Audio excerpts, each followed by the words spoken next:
Il tempo scorre, ma con il retrocomputing scriviamo il futuro con i byte del passato.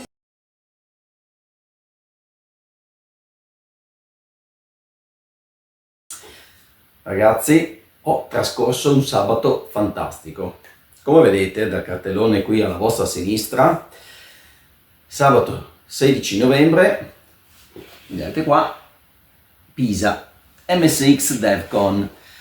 I ragazzi, capitanati da Max, ci hanno fatto vivere un sogno. Allora, voi sapete che io non conosco tantissimo il mondo MSX perché seguo fondamentalmente Mac e Commodore 128, ma era ora che iniziassi a viverlo un po' di più questo MSX. E quindi, appena ho visto che organizzavano questo evento, tra l'altro con il fondatore, con l'inventore dell'MSX, del sistema MSX, mi ci sono fiondato.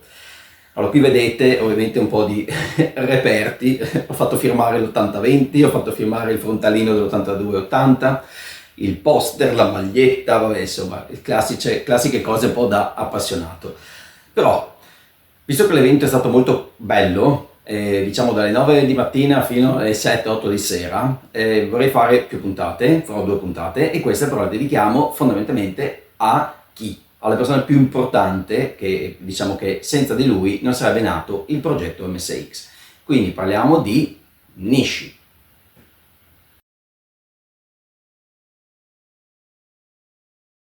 Lo considero una delle persone più importanti e influenti nel mondo dell'informatica, quali possono essere Bill Gates, Steve Jobs, Wozniak, Alan Sugar, quelle persone, Tramiel, quelle persone che hanno dato vita all'informatica che noi conosciamo, quindi l'informatica per tutti noi. Ovviamente faccio anche un primo pensiero a tutto ciò che era l'Olivetti, ok, quindi per esempio alla Perottina, però di fatto anni 80, fine anni 70, inizio anni 80, ok, ci concentriamo su queste persone. La reputo quindi una delle 10 persone più influenti e importanti al mondo per l'informatica attuale.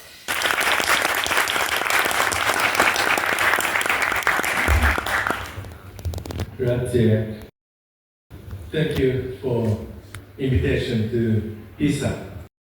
Persona squisita, è arrivata con la massima tranquillità, è stato disponibile tutto il giorno, veramente non si fermava mai dal spiegare quella che è stata la sua vita e le motivazioni che l'hanno spiegato, che l'hanno portato a creare questo bellissimo prodotto e a svilupparlo ancora, ma soprattutto è stato veramente disponibile alle domande e risposte, ok, e a confrontarsi anche rispondere anche a domande magari un po' più, come dire, delicate, legate anche proprio allo sviluppo che sta tenendo ora. Comunque, chi è Nishi? Kazuhiko Nishi. Nato negli anni 50, fine anni 50, di fatto lavora, lui è appassionato di elettronica e quella che era inizialmente una pre-informatica, crea un'azienda che gli consente di pubblicare una rivista. Questa azienda, che poi si chiamerà ASCII, scritto come ASCII, ma noi giustamente sappiamo adesso che si dice ASCII, io non lo sapevo, collaborerà già dall'inizio con Microsoft, perché lui andrà a lavorare in Microsoft per un paio di anni, o meglio, farà da referente Microsoft in Giappone. Per cui, un po' alla volta, anche vedendo quello che era un prodotto della Spectra Video, a lui nasce l'idea di sviluppare un qualcosa in proprio. Questo qualcosa in proprio sarà appunto il prodotto MSX. Quindi cosa deve fare lui? Deve andare a controbattere quello che in America è diciamo la presenza per esempio di Commodore e di Apple, al tempo Apple II. In Europa c'è per esempio tutta la parte inglese dove c'è appunto, dove la fa un po' da padrona, lo Spectrum. Quindi insomma lui si trova a combattere nel mondo con diverse realtà. Su questo ammetterà anche proprio un piccolo errore, il fatto di non aver puntato molto sugli Stati Uniti perché aveva un po' paura di affrontare quel mercato. E quindi è stato forse un po' un suo limite. Però l'ha ammesso, grandissima persona, l'ha ammesso che alcuni errori sono stati fatti nello sviluppo. Non è semplice trovare qualcuno che arrivato a un certo livello ammetta l'eventuale errore. Lui l'ha fatto. Comunque, superato diciamo lo step iniziale di cosa vado a produrre, cioè come posso pensare di diciamo, creare qualcosa, ha cercato dei collaboratori. Questi collaboratori li ha trovati in Sony, fondamentalmente, nella Spectra Video stessa, perché è da lì che lui ha avuto l'idea di progettare appunto un prodotto che andasse in concorrenza con quello che era il resto del mondo. Ho scordato prima anche IBM. Scusate, mi sono scordato. Quindi ha trovato diversi collaboratori e ha pensato ad un prodotto che era veramente grandioso. Il problema di fondo è che pensare a quel prodotto partendo da zero non era così semplice. Per cui lui ha progettato anzitutto quello che poi sarebbe diventato l'MX2. Ma l'MX2 era troppo avanzato, per cui si è limitato inizialmente a mettere in vendita e produrre quello che è l'MSX. Quindi è partito da un sogno molto molto grande, realizzabile, ok, ma non subito, ed è andato poi per gradi. Quindi ha pensato all'MX2, ha messo in vendita l'MX, dopodiché ha fatto l'MX2, l'MX2 Plus e poi in ultimo, un po' con tanta fatica, e anche lì ha messo l'errore che il costo era forse troppo elevato, diciamo il Turbo R. Bene, e così, dopo aver chiesto a Sony e anche a Matsushita della Panasonic, è riuscito a creare la base per iniziare a sviluppare appunto questo progetto. Simpaticissimo Nishi, tra le tante battute che ha fatto c'è anche questo discorso MSX che sta per Machine Software Exchangeability, di fatto macchine con software intercambiabile, quindi tutto uguali insomma. Di fatto un qualunque software può essere utilizzato su qualunque macchina se adotta lo standard MSX. Diciamo, in questa situazione ha detto no, M sta per Matsushita, S sta per Sony. Ok, quindi in realtà non si sa qual è la definizione corretta, no, l'ha detta un po' sorridendo. Comunque torniamo a noi. Dicevamo, la sua idea era di fare quello che poi sarebbe diventato la MX2, però appunto costava leggermente troppo. Quindi è andato sul mercato a vedere quali erano i componenti che si potevano andare a utilizzare. Quindi si è appoggiato al chip video della Texas Instrument, al chip audio della General Instrument, poi diciamo clonato da Yamaha, su licenza, attenzione che non vengano fuori problemi di trademark, no, su licenza. Quindi ha utilizzato diciamo due chip integrati statunitensi, poi sviluppato appunto da Yamaha e quindi in realtà un capo Japan, ma soprattutto ha utilizzato lo Z80, quindi in controtendenza con quello che era un po' il futuro, quindi lo sviluppo di tutte le macchine verso il 68000 o le macchine Intel 8088, 86 e così via, o AMD che fosse. Di fatto lui ha puntato ancora sullo Z80. Allora, MSX di fatto quindi ha le caratteristiche un po' base, MX2 in realtà ha un chipset dedicato, quindi sono stati sviluppati dei chip integrati ad hoc per quelle che erano le sue necessità. Tant'è che infatti la ASCII non è solo un'azienda di publishing nata e creata per andare a sviluppare, cioè per andare a stampare la sua rivista, ma è diventata proprio un'azienda che creava quelli che erano diciamo integrati, ok? Quindi perché lui è rimasto legato a Microsoft? Perché Microsoft invece non gli interessava andare a creare quelli che erano diciamo integrati, quindi la parte hardware, gli interessava solo rimanere nella parte software, e quindi grazie alla sua conoscenza con Bill Gates ha messo a disposizione sia il sistema operativo che il BASIC utilizzato poi sull'MSX, quindi grande Nishi che ha messo insieme Sony, Panasonic, poi successivamente Philips, Toshiba, veramente tantissime di aziende che hanno creduto nel progetto MSX, ma soprattutto Microsoft che a quell'epoca era un po' ovunque, ma di fatto anche nel sistema MSX. Una volta portata a bordo più aziende e quindi una volta che il progetto è partito e quindi anche economicamente diciamo l'aspetto finanziario aveva dato qualche esito positivo, Nishi ha puntato sull'evoluzione appunto di MSX, quindi ha puntato prima sull'MX2 che era quello che era il suo sogno, quindi il suo progetto iniziale, e quindi ha sviluppato poi insieme anche a Yamaha una CPU, no, un integrato, CPU è sempre il Z80, un integrato che è il V9938 che consentiva di avere una gestione grafica molto più evoluta, ma è solo con l'arrivo del MSX2 Plus che di fatto arriviamo alla macchina top, perché oltre ad avere un'evoluzione, il chip video, quindi il V diventa 9958, c'è un'evoluzione base fondamentale sull'aspetto audio perché viene sviluppato e quindi poi integrato, insomma, di fatto, l'ho integrato Yamaha V2413, che consente finalmente di avere, macchinone, di avere ben 9 canali audio. Infatti, lo sviluppo del MSX verrà diciamo appoggiato tantissimo da quello che è il mondo della musica, cioè come poi di fatto anche Atari aveva fatto con la gestione dei MIDI sull'MSX 2 via cartridge, ok, tac, nascono quelle che sono le prime schede cartridge proprio che andranno a gestire a tutti gli effetti un audio fatto veramente bene, cioè arriviamo dai 9 canali, ok, quindi 9 voci in parallelo, ovviamente tutte in stereofonia, per arrivare appunto a dei moduli ovviamente aggiuntivi che magari costavano obiettivamente più della macchina, ma obiettivamente servivano proprio a fare musica professionale. Quindi MSX si sviluppa tantissimo nell'ambiente audio, quindi per tutta la parte diciamo musica. Ultimo progetto è il Turbo R, che anche lì ha fatto un'altra ha avuto un'altra, diciamo, ha fatto un'altra battuta relativa al fatto che gli serviva la macchina che era molto più veloce, quindi aveva una CPU che è stata sviluppata ad hoc, l'R800, che era ben, mi sembra, 10 volte più veloce della CPU Z80, per cui ho pensato, come possiamo chiamarla? Ah, aveva una Bentley così colà, e quindi ho detto, la chiamiamo Turbo R, quindi il nome nasce proprio dalla velocità di una macchina, di una vettura.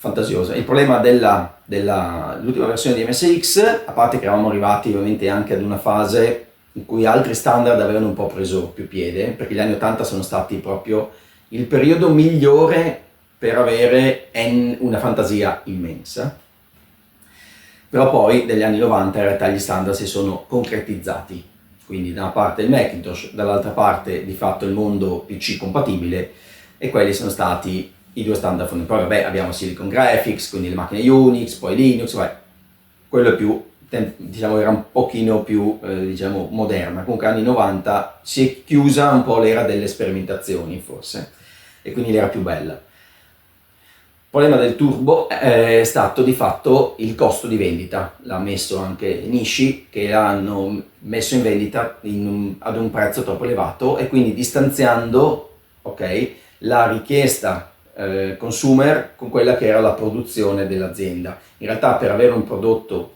che va, diciamo, le due linee, quindi richiesta del cliente e creazione del prodotto da parte dell'azienda, devono essere coincidenti. Se i prezzi sono divergenti non si può vendere nulla. Allora, ultimo step prima di pensare al futuro, facciamo un ultimo punto di quello che ha detto Nishi in merito a il motivo per cui non si è andati ad avere successo, diciamo, globale. Come ho detto prima, l'ha messo ovviamente lui, è stato anche soprattutto sul turbo la questione dei costi. Ma quello che è mancato fondamentalmente sono state due fondamentalmente le cose. Uno, la mancanza di compatibilità con i CD. Sembra una cosa banale, ma all'epoca ovviamente andavano nel modo dei CD, quindi parliamo alla fine anni 80 inizio anni 90. Ma lui non credeva nella validità del supporto magnetico del CD, perché sapeva bene che con la luce solare, quindi con gli anni, di fatto avrebbero perso quella che è la loro consistenza, quindi il dato avrebbe perso, diciamo, si sarebbe perso. Per cui lui non ha creduto nei CD.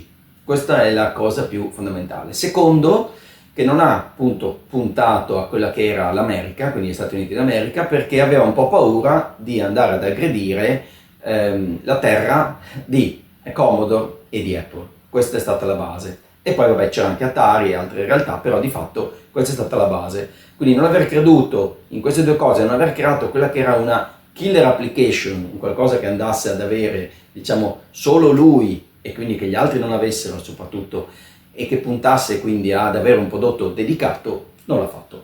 E ci sta pensando ora. Infatti, dopo essere andato in pensione, da alcuni anni ha iniziato a sviluppare quello che è il futuro dell'MSX. Allora, sappiamo bene che la tecnologia è cambiata e quindi non avrebbe più senso parlare di un MSX come all'epoca. Però lui dice, ma MSX può essere utilizzato in quelle che sono, diciamo, in supporto a quelle che sono le applicazioni attuali. Quindi, se io creassi uno spazio, ok, di oggetti, ok, tutti correlati fra di loro, ma che se in mezzo ci fosse la mia componente a farli comunicare, potrebbe essere ovviamente una cosa decisamente positiva. Un altro dei motivi di insuccesso è stato che al tempo, inizio anni 90, appunto, non ha pensato anche a tutta la gestione, diciamo, della rete, quindi il modem, per esempio. Quindi lui dice adesso potrei pensare all'MSX come a un oggetto dedicato all'Internet of Things, quindi all'Internet delle cose, quindi oggetti, tutti in rete, collegabili tra di loro. Quello che ci ha presentato oggi, io non so se posso farlo vedere, diciamo, in pubblico più di tanto, quindi non mi soffermerò totalmente a presentarlo, perché non so appunto se è un progetto così tanto pubblico o meno. Lì ci ha anticipato che verrà venduto dal prossimo anno su Amazon, ci ha fatto vedere diversi progetti. Uno bellissimo è un telefonino, è un orologio, un orologio. In realtà ci ha fatto vedere sia un telefonino che un orologio, però sull'orologio, per esempio, lui ha creato un oggetto che consentiva di essere totalmente compatibile con N piattaforme, e tra l'altro su una di queste ci ha fatto vedere anche che girava Space Invader con la logica dell'MSX dell'epoca. I didn't put that on the presentation because after I sent the PowerPoint to Max, Yes. this has been done. My engineer did 3 nights, overnight. A yacht dream that become real.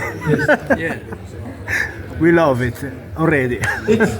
It's a watch made by Chinese company called Birigo, and Run we buy emulator. it and we put the simulator embedded. Actually, this is Quindi lui sta creando degli oggetti di varie forme, quindi sì, il telefonino, ma anche dei pocket, dei dispositivi talmente miniaturizzati che in realtà sono anche piccoli e scomodi un po' da vedere. Sta creando, infatti diciamo è stata una prima sua versione troppo piccola e ha detto no, ok, va rivista. Comunque dei pocket, dei computer di fatto modificabili in base all'esigenza, quindi come si faceva un po' all'epoca e come si fa anche oggi su molti computer, tu compri la base e poi ti metti le schede che vuoi. Ecco, la sua logica è esattamente questa, di crearsi un computer a propria scelta. Però la base di tutti questi computer, ovviamente, sono tutti utilizzabili anche con l'FFGA, come si chiama, il PGA, insomma quelle tecnologie che io non sopporto più di tanto, però di fatto all'interno la sua compatibilità è base, ovviamente sia per realizzare quelli che sono appunto l'IoT, quindi quelli che sono il punto fulcro di tutta la rete, ma soprattutto quelli che sono le possibilità di giocare e di gestire tutti questi componenti, queste nuove macchine, questi nuovi prodotti, come fossero MSX dell'epoca. Quindi avrai sempre un'interfaccia, si accendono con scritto MSX, avrai sempre un'interfaccia tipo quella dell'epoca, classica mappa azzurra dove puoi navigare con, diciamo, all'interno delle directory, dove puoi programmare in BASIC. Inoltre ha già realizzato anche una base compatibile con tutto quello che sono i giochi di una volta, quindi i Sega, insomma veramente tante. Bisogna, diciamo, continuare a seguirlo, nel senso che i prodotti non sono ancora pronti per la vendita. Io ripeto, non so se posso poi presentarli adesso più di tanto, quindi vi farò vedere adesso, vi sto facendo vedere alcune immagini, però ripeto, non voglio avere problemi particolari, quindi ve li sto solo anticipando. Comunque ecco, il suo progetto è proprio questo, di continuare lo sviluppo per sfruttare MSX come oggetto base nella comunicazione negli oggetti internet. Questo è. E quindi telefonini, orologi, quell'orologio era bellissimo, cioè è bellissimo. Ecco, questo è quanto. Quindi questo è un po' il pensiero di Nishi. È stata veramente un'esperienza bellissima, una grandissima persona. Ecco, sarebbero tantissime cose veramente da dire, ma non so se posso poi di fatto renderle poi già pubbliche o meno, quindi mi limito a questo. Vi dico però di seguirlo sui social e vedere esattamente dove arriverà, perché è veramente un mago, per me è una persona fantastica. Bene, se vi è piaciuto questo video iscrivetevi al canale, che a voi non costa nulla, un click, ma a me ovviamente fa piacere, e diffondete il verbo. Ecco, tutto qua. Ah, e un like, giustamente. Ciao e grazie a tutti. Se vi è piaciuto il video, iscrivetevi al canale Retro Computing Nord-Est. Premete sul simbolo della campanella per essere sempre aggiornati. E se vi è piaciuto selezionate un bel mi piace. Grazie a tutti.